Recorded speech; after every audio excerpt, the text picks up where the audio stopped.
Jadi kita, saudaraku, harus semakin tetap. Kalau kita melayani sekecil apapun pelayanan kita, setialah dengan sungguh. Haleluya. Jangan diganti, dan kita harus tahu di mana kita. Nanti kalau sudah tidak di kebun anggur Tuhan, hanya pelayanan biasa saja, saudaraku, rugilah kita.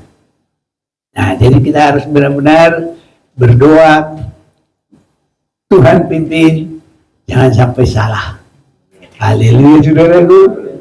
Karena waktu ini adalah kesempatan yang tidak panjang, ya, singkat, saudara-saudaraku.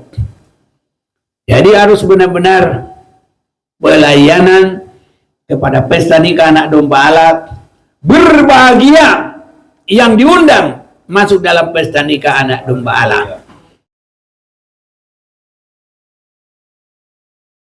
Selamat pagi, Tuhan Yesus memberkati kita semuanya. Salam.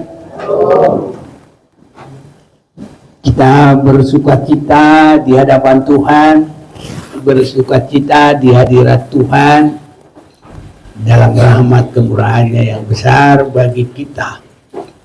Saya melihat kesempatan ini adalah satu rahmat yang besar, karena di dalamnya kita dibawa mengerti kehendak Tuhan, rahasia hati Tuhan yang terdalam.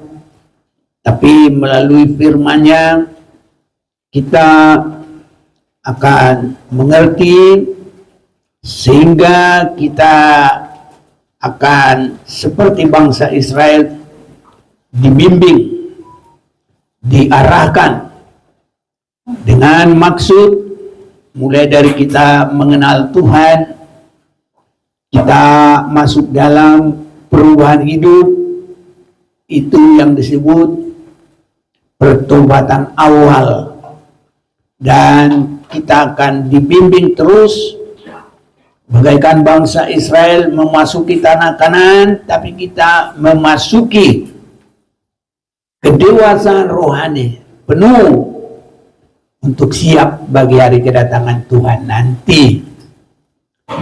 Itu sebabnya, saudaraku, itu akan semakin nyata kalau saya memperhatikan firman Tuhan, pengertiannya, saudaraku, Tuhan berikan kepada kita. Itu adalah kemurahan Tuhan bagi kita semuanya. Itu benar-benar sama dengan bangsa Israel, dibimbing, diarahkan, dan nanti sampai ke tanah Kanaan. Itu artinya kita tadi mulai dari pertobatan awal sampai disempurnakan, siap bagi hari kedatangan Tuhan. Apalagi kalau kita setia mengikutinya di dalam 3 kali ibadah ini, maka kita akan melihat firman Tuhan itu dengan jelas. Saya yakin mereka yang mengikuti dengan baik dalam setiap 3 kali ibadah kita, ya, itu mereka bisa benar-benar melihat bagaimana pimpinan Tuhan dalam hidup kita. Dan kalaupun seandainya, saudaraku, seperti sekarang kita kalau minggu, ya, kita katakan himpunan kita sebagaimana apa adanya. Tapi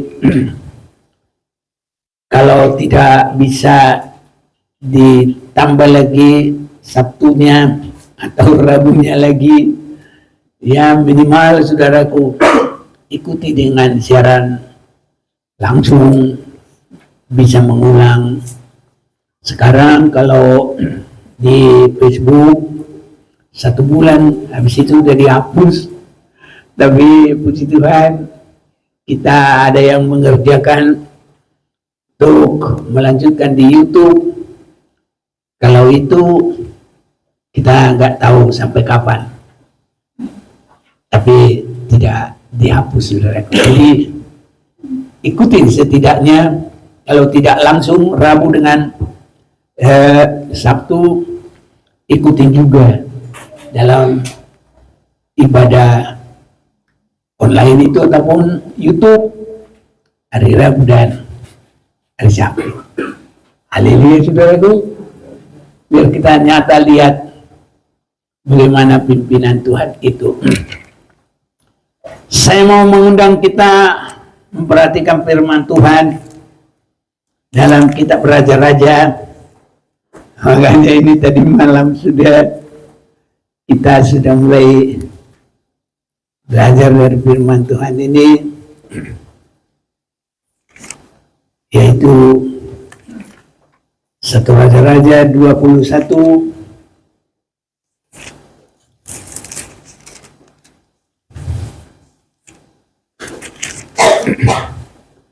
kebun anggur Nabot.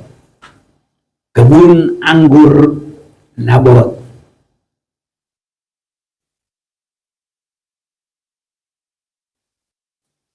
Saya mau baca 3 ayat. Kebun anggur Nabot. Sesudah itu terjadilah hal yang berikut. Nabot, orang Jezreel, mempunyai kebun anggur di Jezreel di samping istana Ahab, Raja Samaria. Berkatalah Ahab kepada Nabot, berikanlah kepadaku kebun anggurmu itu, supaya kujadikan kebun sayur, sebab letaknya dekat rumahku. Aku akan memberikan kepadamu kebun anggur yang lebih baik daripada itu sebagai gantinya. Atau jikalau engkau lebih suka, aku akan membayar harganya kepadamu dengan uang. Jawab Nabot kepada Ahab, kiranya Tuhan menghindarkan aku daripada memberikan milik pusaka nenek moyangku kepadamu. Jadi yang kita perhatikan di sini, pertama, kebun anggur. Yang kedua, diinginkan oleh raja, saudara-saudaraku, dan ingin menggantinya. Dan yang ketiga, membayar harga pakai uang. Tapi Nabot berkata, kiranya Tuhan menghindarkan aku daripada memberikan milik pusaka nenek moyangku kepadamu. Ada apa itu bagi kita, saudara-saudaraku? Sekarang ini di akhir zaman, kita harus memiliki satu ketentuan. Harus masuk semuanya di kebun anggur Tuhan. Karena kebun anggur itu adalah menentukan kita di dalam kerajaannya Tuhan.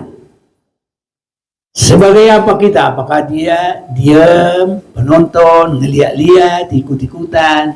Nah, sebabnya Matius pasal 20 aku mau ajak kita baca, mulai kita bergantian deh. Ya, kita bergantian. Boleh sampai 16. Saya baca 1, saudara nanti 2. Perumpamaan tentang orang-orang upahan di kebun anggur. Adapun hal kerajaan surga sama seperti seorang tuan rumah yang pagi-pagi menar keluar mencari pekerja-pekerja untuk kebun anggurnya. Silakan. Setelah ia sepakat dengan pekerja-pekerja itu mengenai upah sedinar sehari, ia menyuruh mereka ke kebun anggurnya. Kira-kira pukul 9 pagi keluar pula, dan dilihatnya ada lagi orang-orang lain menganggur di pasar. Katanya kepada mereka, pergi jugalah kamu ke kebun anggurku, dan apa yang pantas akan kuberikan kepadamu. Dan mereka pun pergi. Kira-kira pukul 12 dan pukul 3 petang ia keluar pula dan melakukan sama seperti tadi. Kira-kira pukul 5 petang ia keluar lagi, dan dapati orang-orang lain pula. Lalu bertanya kepada mereka, mengapa kamu menganggur saja di sini di sepanjang hari? Kata mereka kepadanya, karena tidak ada orang yang mengupah kami. Katanya kepada mereka, pergi jugalah kamu ke kebun anggurku. Ketika hari malam tuan itu berkata pada mandunya, panggillah pekerja-pekerja itu dan bayarkan upah mereka, mulai dengan mereka yang masuk terakhir hingga mereka yang masuk terdahulu. Maka datanglah mereka yang mulai bekerja kira-kira pukul 5 dan mereka menerima masing-masing 1 dinar. Kemudian datanglah mereka yang masuk terdahulu, sangkanya akan mendapat lebih banyak, tetapi mereka pun menerima masing-masing 1 dinar juga. Ketika mereka menerimanya, mereka bersungut-sungut kepada Tuhan itu. Katanya, mereka yang masuk terakhir ini hanya bekerja 1 jam, dan engkau menyamakan mereka dengan kami yang sehari suntuk bekerja berat dan menanggung panas terik matahari.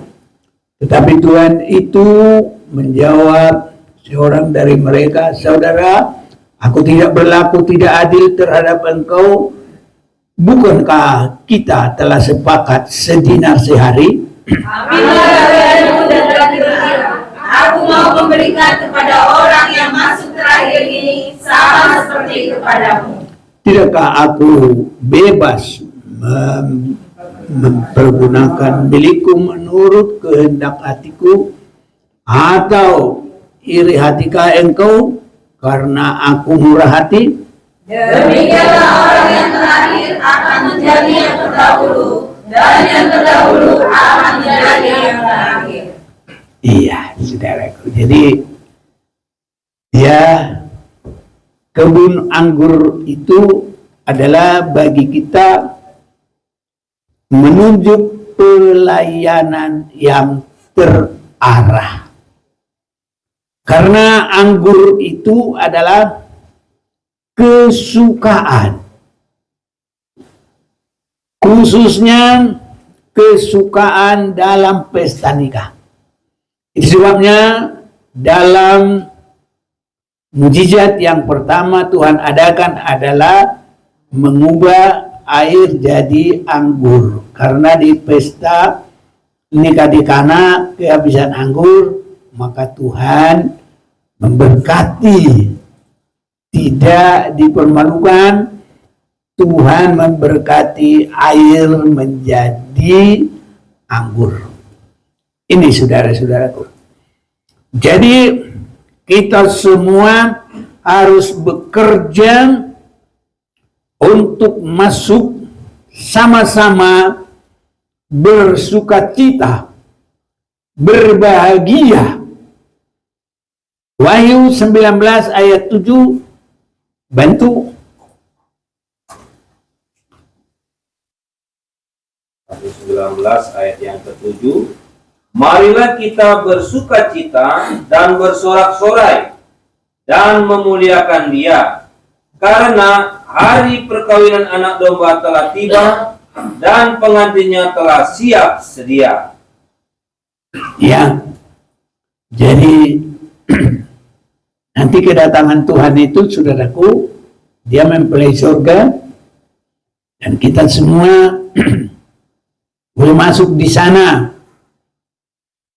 Nah, bagaimana Tuhan panggil kita, bagaimana kita menurut, bagaimana penerimaan kita, bagaimana tindakan kita dalam pelayanan itu, atau di dalam kebun anggur Tuhan itu. Itulah posisi kita nanti dalam pesta nikah anak domba Allah, dalam kerajaan 1000 tahun, bahkan kedudukan di Yerusalem baru. Itu sebabnya saudaraku, semua kita harus memiliki kebun anggur. Atau setidaknya terjun semua masuk di kebun anggur Tuhan. Ini saudara-saudaraku ya. Ada yang masuk jam 9. Ini permulaan sekali. Dan ini semua ada di dalam jam-jamnya Tuhan. Mulai masuk dalam pengadilan, dihukum gantung, sampai di dalam kematiannya. Ini semuanya saudara-saudaraku. Jadi kita ini pelayanan yang sungguh-sungguh mulia di dalam korban Yesus Kristus. Dalam korban Yesus Kristus. Termasuk juga kita sekarang, perjamuan kudus ini adalah oleh karena kematian Yesus, tubuhnya yang dipecah-pecah, dan darahnya yang sudah tercurah. Itu saudara-saudaraku, supaya kita juga mengerti kalau itu adalah pelayanan Yesus bagi kita, maka supaya kita juga mau berbuat sesuatu bagi Tuhan. Ini saudara-saudaraku, bekerja di kebun anggur Tuhan. Semua kita bisa. Semua. Lo kok bisa? Aku nggak bisa nyanyi. Lo kan bukan cuma nyanyi, melayani Tuhan. Nah, ada nyanyian kita gini. Ada banyak kerja buat Tuhan Yesus. Ada banyak kerja kalau mau. Ada bawa orang dosa pada Tuhan Yesus yang mati di salib buat kita. Ada yang berdoa. Ada yang apa saja saudara-saudaraku, memberikan air secangkir saja karena dia adalah pelayan Tuhan, hamba Tuhan, upahnya tidak kehilangan. Amin saudaraku. Jadi jangan bilang aku nggak bisa berkhotbah. Ya kalau semuanya nanti harus berkhotbah, bergilir kita ini berapa minggu nanti baru selesai. Ya kalau kita ini lebih 50 kan, setahun gak cukup saudaraku, baru satu-satu. Ya bukan itu. Apa yang dapat kita lakukan? Haleluya.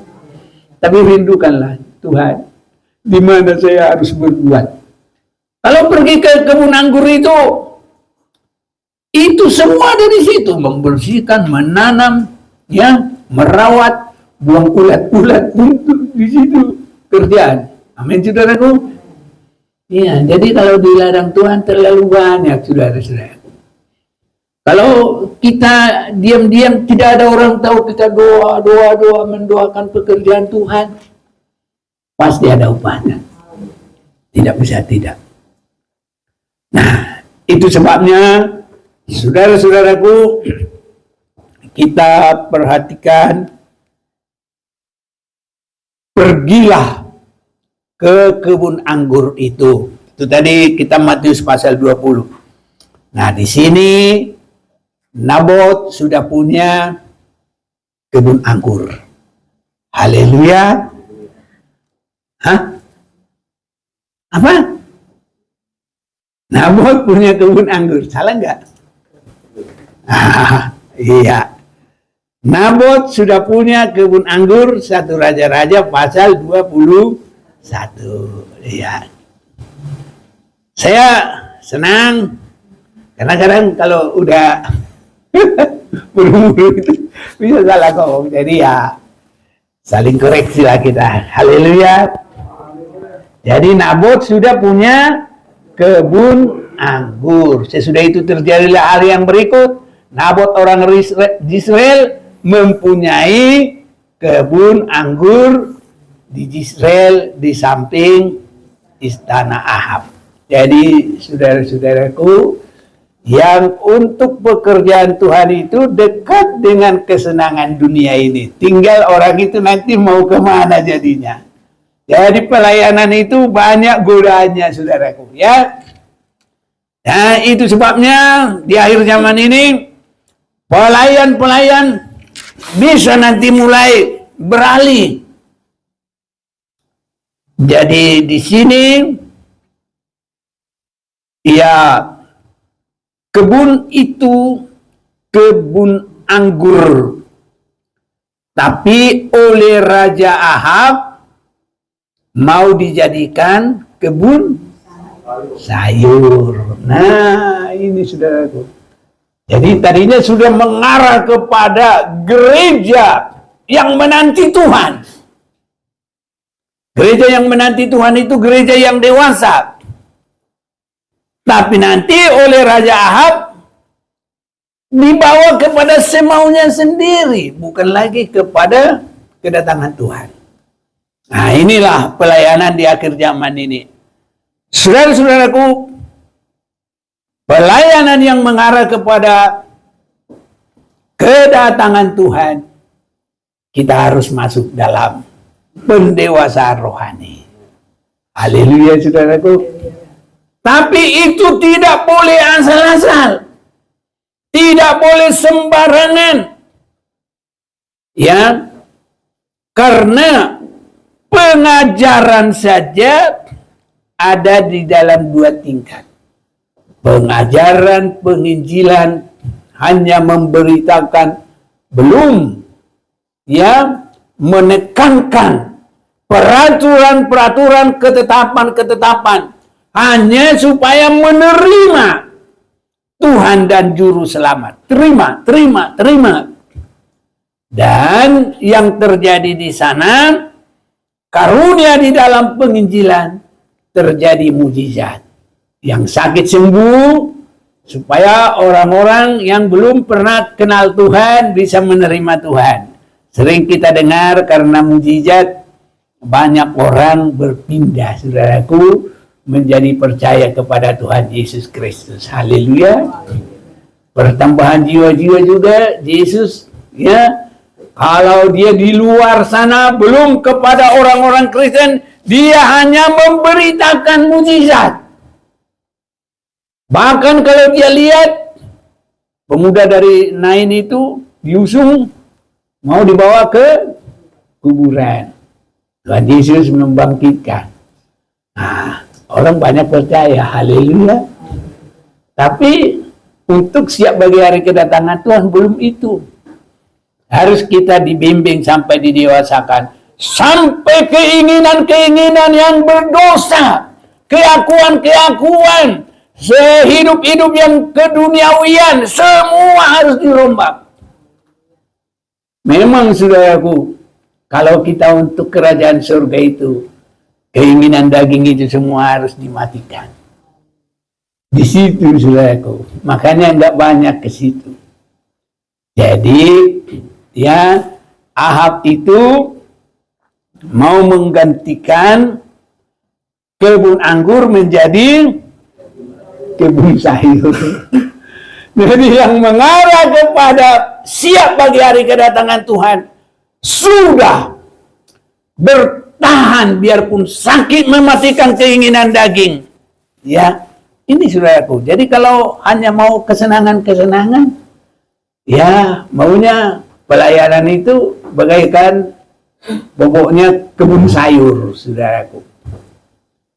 Tanpa mematikan keinginan daging, semua boleh bebas. Iya, tapi kalau sudah kedewasaan rohani, saudaraku, gak boleh bebas, gak boleh sembarangan. Sopan, teratur, kasih itu, ya semua punya aturan, saudaraku. Haleluya. Jadi Raja Ahab ingin menggantikan kebun anggur menjadi kebun sayur. Nah, sekarang biarpun pendeta-pendeta banyak begitu. Kalau sudah berhasil, sudah banyak duit, nggak lagi kepada kebun anggur. Sudah ya senang dia di dalam Juga ada mobil, ada gereja, ada apa, semua. Lama-lama tidak lagi ya menguasai keinginan yang berdosa supaya jangan ada satupun yang timbul. Sudah harus dikubur semua. Sehingga kita boleh berkata, adapun aku hidup ini adalah Kristus yang hidup di dalam aku. Kalau akunya dia sendiri sudah mati, saudaraku. Jadi sudah Yesus, untuk bisa nanti kita bertemu dengan Yesus pada kedatangan Yesus yang kedua kali. Haleluya. Nah ini, dan di sini kita bekerja sebagai orang yang punya kebun anggur. Artinya sudah mempunyai kehidupan yang terarah kepada kedatangan Tuhan. Kehidupan yang didewasakan. Kiranya Tuhan tolong itu boleh terjadi bagi kita. Dan harus begitu, saudara. Tidak bisa tidak. Makanya kekristenan itu bukan asal-asal. Sehingga kita kalau sudah mendengarkan firman Tuhan sama dengan bangsa Israel. Kalau nanti anak-anak muda tinggalin aja. Tidak begitu. Semua bersama-sama. Haleluya. Anak-anak semua bersama-sama. Artinya semua kita harus berjalan dalam perjalanan yang bersama-sama, dalam perjalanan yang benar, meningkat terus, maju semuanya, semua saudaraku, meninggalkan Mesir, hidup lama, meninggalkan kebiasaan lama, terus semakin meningkat sampai ke Yerusalem, artinya masuk dalam kedewasaan, siap bagi hari kedatangan Tuhan. Itu sebabnya tadi malam sudah dibacakan Ibrani pasal yang ke-6 ayat 1 dengan 2, tingkatkan pendengaran itu. Tingkatkan. Tidak hanya percaya Yesus dan menerimanya, tapi harus masuk kepada kedewasaan penuh sampai kita ini nanti memiliki kesaksian bahwa kita sudah suratan-suratan Kristus yang hidup. Haleluya. Kalau kita nggak ada kesaksian, semua dicela orang, semua dicela. Ya kalau kita dicela tapi nggak benar, ya itu urusan dia. Yang penting Tuhan sudah bela kita. Tapi kalau kita memang ada kekurangan dicela orang, ya itu kekurangan kita. Tapi kalau kita nggak salah dicela orang, ya itu urusan dia. Pasti ada yang membela kita. Dan ada tempat kita bersama dengan Tuhan. Karena Yesus juga semua mengalami itu. Dihina, diolok, apa saja pun. Makanya mulai jam 9 itu semua secara Tuhan. Jam 12, jam 3, jam 5, itu yang terakhir. Baru nanti masuk dalam penguburan, saudara-saudara, ya. Itu yang terjadi. Jadi kebun anggur Nabot tidak mau ditukar dan tidak mau dibeli. Saudaraku, ini artinya pelayanan kita harus teguh, saudaraku, terus siap bagi hari kedatangan Tuhan. Ini sasaran kita bukan untuk enak-enak, bukan untuk supaya terkenal. Ada banyak kemauan orang, saudara-saudaraku. Jadi pelayanan kita rindu siap bagi hari kedatangan Tuhan. Kita rindu orang-orang yang bersama kita juga bersama-sama siap untuk hari kedatangan Tuhan. Jadi tempat kita bekerja adalah kebun anggur Tuhan. Untuk masuk dalam kesukaan Tuhan. Tapi ada juga kebun anggur dunia. Itu kesukaan dunia, kesenangan dunia. Ini saudaraku. Tapi kalau kita harus di kebun anggur Tuhan, itu adalah di dalam kesukaan Tuhan. Ini saudara-saudaraku yang kekasih. Jadi kita harus mengerti pelayanan yang kita tekuni haruslah pelayanan yang mempersiapkan kepada hari kedatangan Tuhan. Itu sebabnya Tuhan sangat menghargai pernikahan di Kana di dalam kitab pasal Yohanes pasal 2. Ini saudara-saudaraku, kita tidak akan baca semua. Ya, kita mohon pembacanya. 2 ayat saja, 10 dan 11. 10 dan 11, dan berkata kepadanya, setiap orang menghidangkan anggur yang baik dahulu, dan sesudah orang puas minum, barulah yang kurang baik. Akan tetapi, engkau menyimpan anggur yang baik sampai sekarang. Hal itu dibuat Yesus di Kana yang di Galilea sebagai yang pertama dari tanda-tandanya, dan dengan itu ia telah menyatakan kemuliaannya dan murid-muridnya percaya kepadanya. Iya, jadi sangat dihargai. Itu tandanya Yesus yang pertama. Ya, dengan kita sudah baca ini tandanya, dan dengan itu ia telah menyatakan kemuliaannya. Jadi kalau kita siap kepada pesta nikah anak domba Allah, saudaraku, mujizat yang kita alami di situ dan pelayanan kita di sana itu adalah sangat dikehendaki Tuhan. Jadi harus di kebun anggur, artinya harus bersiap bagi pesta nikah anak domba Allah. Kita mau melihat dulu pembacaan Hakim-Hakim 9 ayat 13, bahwa anggur itu menyukakan. Makanya harus kebun anggur Tuhan. Itu pesta rohani, bukan pesta daging, bukan pesta duniawi. Ada bantu. Hakim-Hakim 9 ayat yang ke-13, tetapi jawab pohon anggur itu kepada mereka, masakan aku meninggalkan air buah anggurku yang menyukakan hati Allah dan manusia, dan pergi melayang di atas pohon-pohon? Nah, ini sama dengan tidak mau diganti kebun anggur seperti kemauan dari Raja Ahab. Nggak boleh.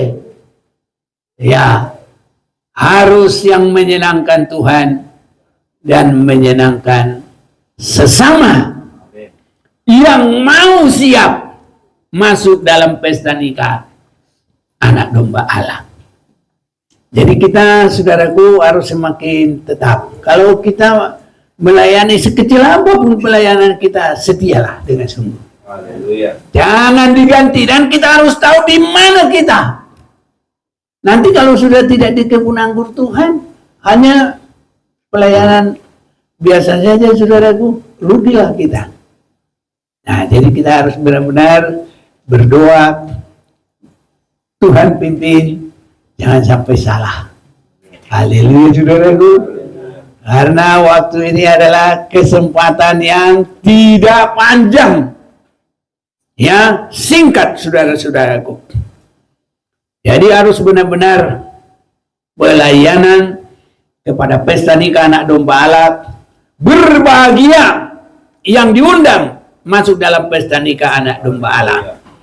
Dan di situ sukacita harus ada anggur, saudaraku.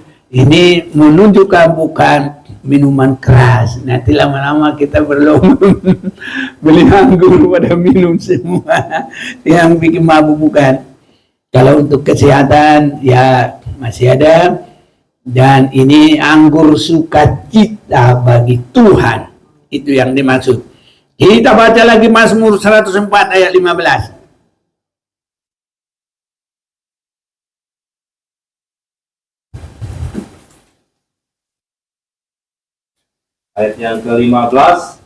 Dan anggur yang menyukakan hati manusia, yang membuat muka berseri karena minyak, dan makanan yang menyegarkan hati manusia. Iya, jadi supaya kita, saudaraku, masuk dalam sukacita Tuhan. Ibadah kita di akhir zaman ini bukan ikut-ikutan, harus sudah dengan cinta, saudaraku, ya, mengasihi Tuhan. Kalau ini boleh terjadi, saya yakin Tuhan itu mudah memberkati kita. Allah kita itu maha kuasa, dia menolong. Sedangkan orang hanya baru kenal saja. Kalau dia lihat, perlu dikasihi. Dan kalau dia lihat ada usaha, biarpun belum kepada kebun anggur, dia tolong. Ada 4 orang yang mengusung orang yang sakit, menurunkan dari loteng. Ya, karena dilihat kesungguhannya, Tuhan langsung sembuhkan orang yang sakit itu. Ada ibu-ibu yang menangisi anaknya karena sudah mau dibawa kepada penguburan, ditolong oleh Tuhan. Nah, apalagi kalau kita siap untuk pesta nikah anak domba Allah, gereja yang mau dikuduskan, gereja yang mau didewasakan, bahkan gereja yang harus sampai dalam ukuran Tuhan. Ini yang harus kita perhatikan. Karena masuk di kebun anggur itu sangat diperhatikan Tuhan itu, saudaraku. Ya, itu semuanya pelayanan kita ini harus benar-benar dalam perhatian Tuhan. Tuhan perhatikan semua.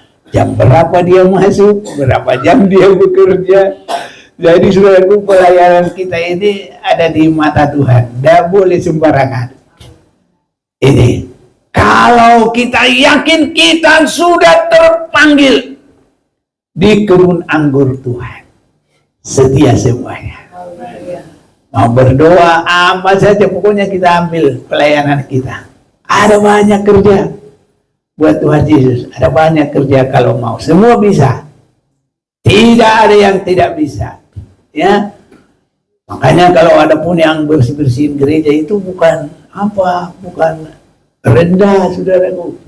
Semua tinggi. Asal bekerja di kebun anggur Tuhan, itu semua indah. Haleluya.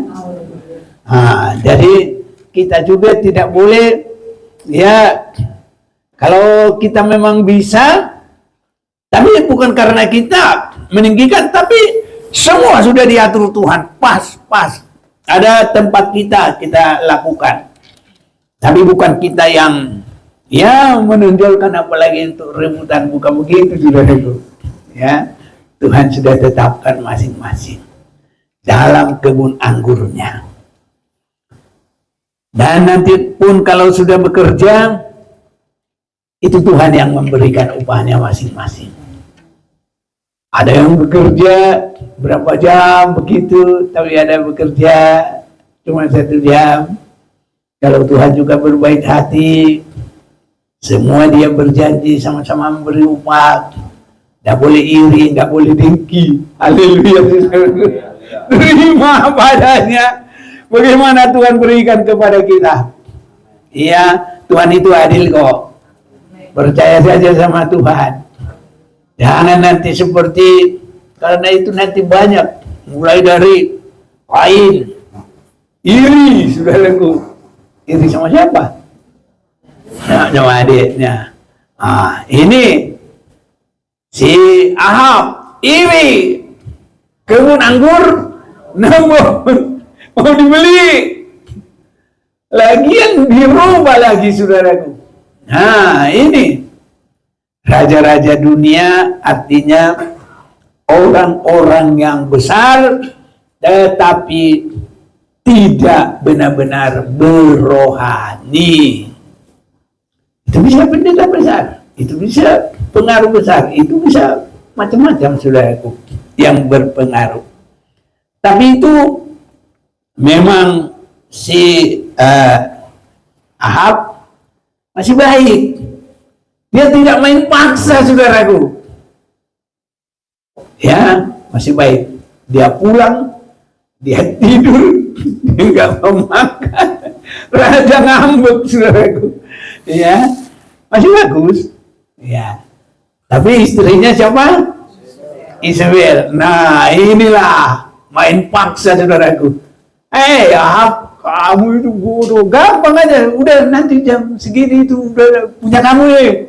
Aku yang ngatur. Wah, mainlah saksi dusta segala macam. Betul enggak?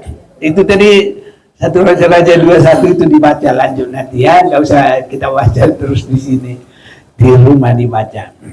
Nah, jadi cara mengambilnya itu tidak ada rasa kebenaran, saudaraku. Apa yang dipanggil? Saksi dusta yang dipanggil. Oh, bolehlah, biar kita nggak cerita saja. Silakan kembali 1 Raja-Raja 21 tadi sambungan.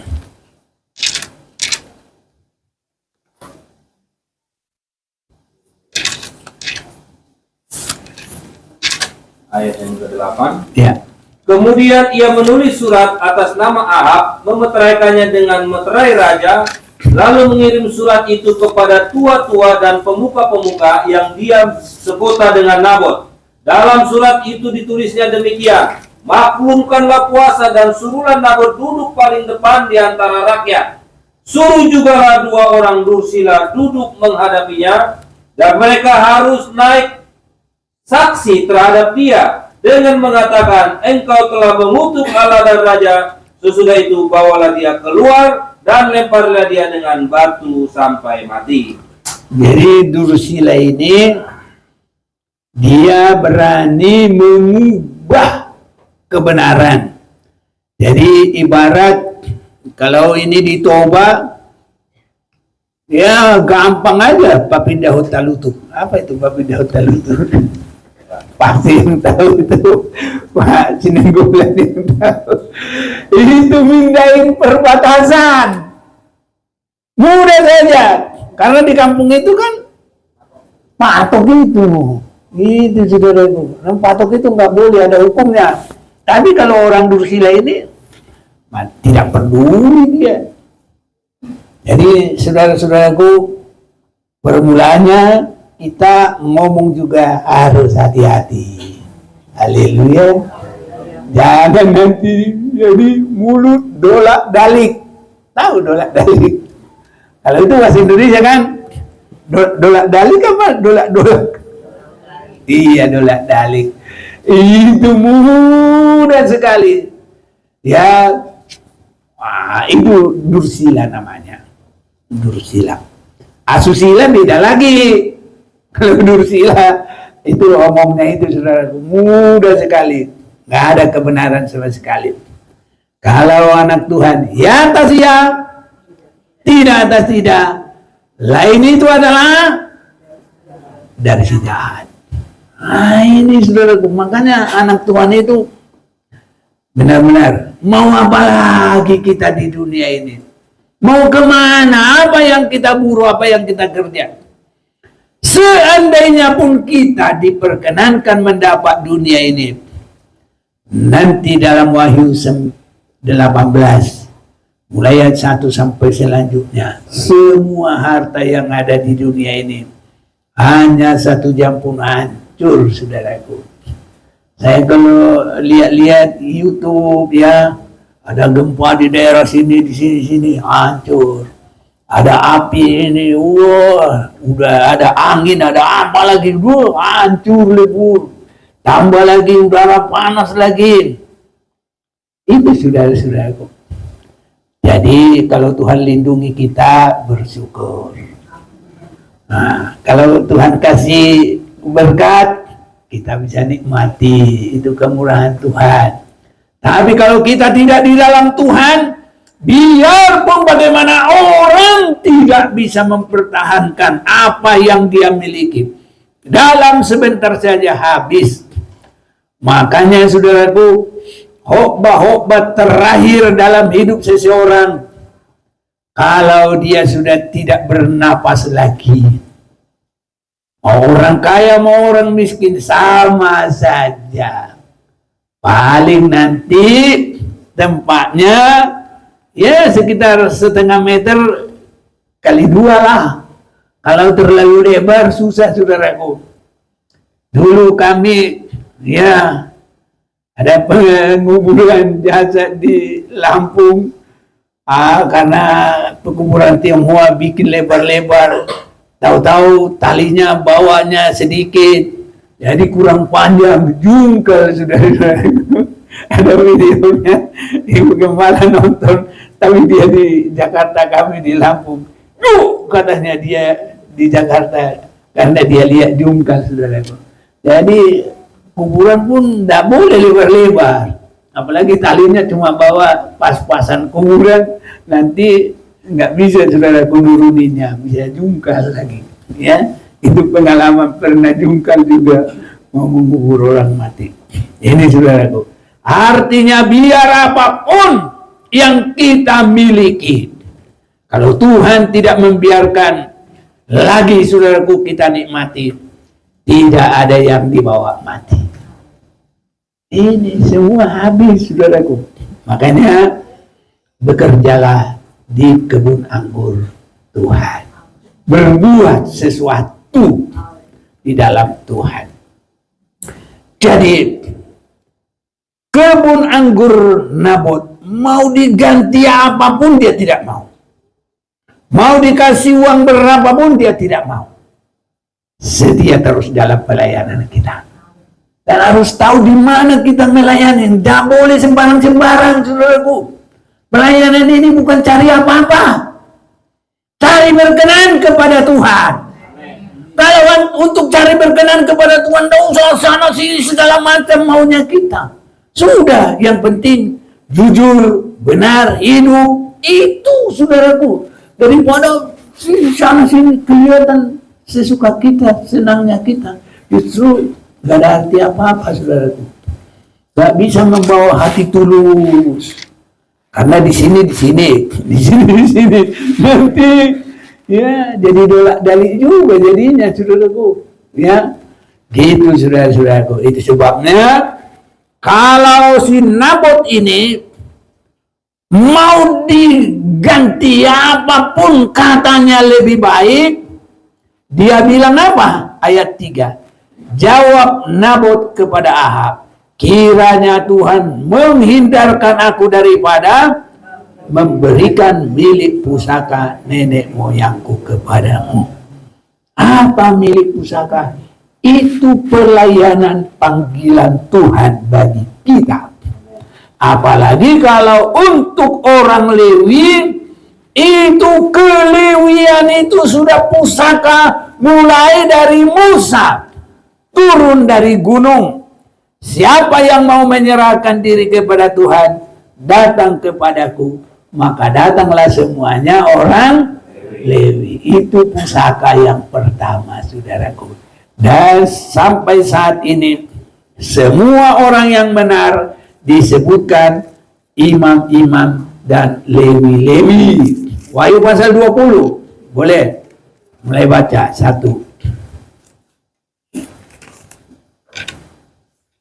Ayat yang pertama. Ya, teruslah baca sampai 6. Lalu aku melihat seorang malaikat turun dari surga memegang anak kunci jurang maut dan suatu rantai besar di tangannya. Ia menangkap naga si ular tua itu, yaitu iblis dan Satan, dan ia mengikatnya 1000 tahun lamanya, lalu melemparkannya ke dalam jurang maut dan menutup jurang maut itu dan memeteraikannya di atasnya, supaya ia jangan lagi menyesatkan bangsa-bangsa sebelum berakhir masa 1000 tahun itu. Kemudian daripada itu akan dilepaskan untuk sedikit waktu lamanya. Lalu aku melihat takhta-takhta dan orang-orang yang duduk di atasnya. kepada mereka diserahkan kuasa untuk menghakimi. Aku juga melihat jiwa-jiwa mereka yang telah dipenggal kepalanya karena kesaksian tentang Yesus dan karena firman Allah, yang tidak menyembah binatang itu dan patungnya, dan yang tidak juga menerima tandanya pada dahi dan tangan mereka. Dan mereka hidup kembali dan memerintah sebagai raja bersama-sama dengan Kristus untuk masa 1000 tahun. Tetapi orang mati yang lain yang tidak bangkit sebelum berakhir masa yang 1000 tahun itu, inilah kebangkitan pertama. Berbahagialah dan kuduslah ia yang mendapat bagian dalam kebangkitan pertama itu. Kematian yang kedua tidak berkuasa lagi atas mereka, tetapi mereka akan menjadi imam-imam. Iya, menjadi imam-imam Allah, pelayan-pelayan Allah, Lewi-Lewi yang ditingkatkan. Dan Lewi yang lebih ditingkatkan, mereka disebut imam-imam Allah dan Kristus. Dan mereka akan memerintah sebagai raja bersama-sama dengan Dia 1000 tahun lamanya. Inilah pelayanan kita, saudaraku. Jadi mengarah kepada ada kedudukan masing-masing. Haleluya. Dari mana? Dari imam-imam itu. Pelayanan-pelayanan masing-masing itu, saudaraku. Jadi apapun pelayanan kita harus setia, saudaraku. Jangan ditukar dengan apa. Dan jangan kemana-mana, saudaraku. Pegang terus. Itu sudah dari Tuhan. Kita harus yakin pelayanan kita ya dari Tuhan. Masalah bagaimana besar kecilnya itu, yang penting setialah kepada Tuhan. Air yang secangkir saja tidak akan hilang upahnya. Lakukan terus, saudara-saudaraku. Ya, banyak pelayanan-pelayanan, saudaraku. Ya, kalau kita yang melihat, kita sudah mulai, ya, ada yang perlu kita dukung bersama-sama, sehingga ya ilmu semut, saudaraku, tahu ilmu semut? Semut itu kecil-kecil, tapi kalau saya lihat, perhatikan, bisa tarik itu. Dia binatang yang gede, saudaraku, tarik. Yang kecil-kecil. Karena semua rame-rame, saudaraku, sehati. Kalau kita sehati dalam Tuhan, apapun pekerjaan, Tuhan pasti tolong kita, saudara. Berjalan dengan baik, sangat indah.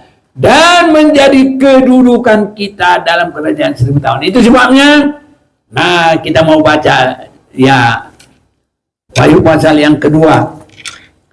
Tuhan perhatikan kita semua.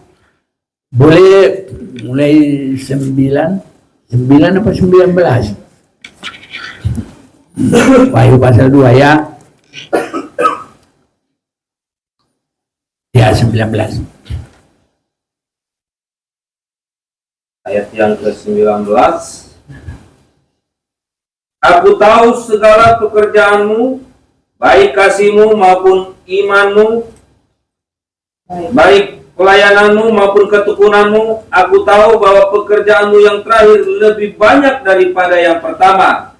Tetapi aku mencela engkau, karena engkau membiarkan wanita Isabel yang menyebut dirinya Nabiya mengajar dan menyesatkan hamba-hambaku supaya berbuat zina dan makan persembahan-persembahan berhala. Ya, cukup dulu. Ini Isabel yang tadi mengubah kebun anggur, dan dia yang membusukkan kemauan dari Raja Ahab. Nah, itu saudara-saudaraku, Isabel itu. Jadi merubah pelayanan di kebun anggur menjadi kebun sayur dengan akalnya dia, dengan nasihatnya dia. Itulah ajaran begitu, saudara. Itu sebabnya kalau iblis bekerja, jangan rubah. Kalau sudah di dalam mulai melawan keinginan-keinginan daging yang tidak berkenan kepada Tuhan untuk siap bagi hari kedatangan Tuhan, setia sampai menang. Sama dengan imam-imam itu bertahan tidak mau digoda oleh antikris. Pegang terus iman yang teguh dan pelayanan yang benar, sasaran siap bagi hari kedatangan Tuhan. Jangan mau digoda oleh apapun. Itu akal-akalnya siapa itu, tidak mau apalagi digoda, akhirnya dengan cara membuat kesalahan yang bukan kesalahan. Karena dia menyewa orang dursila yang mulut dolak-dalik. Ini saudara-saudaraku, kiranya Tuhan tolong kita semuanya. Biar Tuhan memberkati kita. Aku tahu segala pekerjaanmu. Tuhan tahu pekerjaan kita, haleluya. Setia terus saudaraku, Tuhan lihat itu, nggak ada yang hilang. Baik kasihmu, amin. Orang nggak lihat, ya sudah. Yang penting kita kepada Tuhan. Karena yang mengupah kita bukan orang. Mengupah kita adalah Tuhan. Maupun imanmu, baik pelayananmu, maupun ketekunanmu. Haleluya saudaraku. Jadi jangan kemana-mana. Jangan mudah sana sini. Jangan saudaraku. Tuhan lihat nggak ada ketekunan. Dan Tuhan lihat kita belum ada kepastian. Sana sini. Harus kita yakin kita berbuat untuk Tuhan dan bisa sampai kepada hari kedatangan Tuhan. Pelayananmu maupun ketekunanmu aku tahu. Dan saudaraku, harus ada peningkatan. Pekerjaanmu yang terakhir lebih banyak daripada yang pertama. Meningkat saudaraku. Tuhan pasti tolong kita. Tuhan pasti memberkati kita. Melayani sungguh-sungguh kepada Tuhan. Apa yang dapat kita perbuat dalam hidup ini. Jangan ada yang diam saudaraku. Semua kita berbuat untuk hormat kemuliaan bagi nama Tuhan. Mari kita mau menyanyi.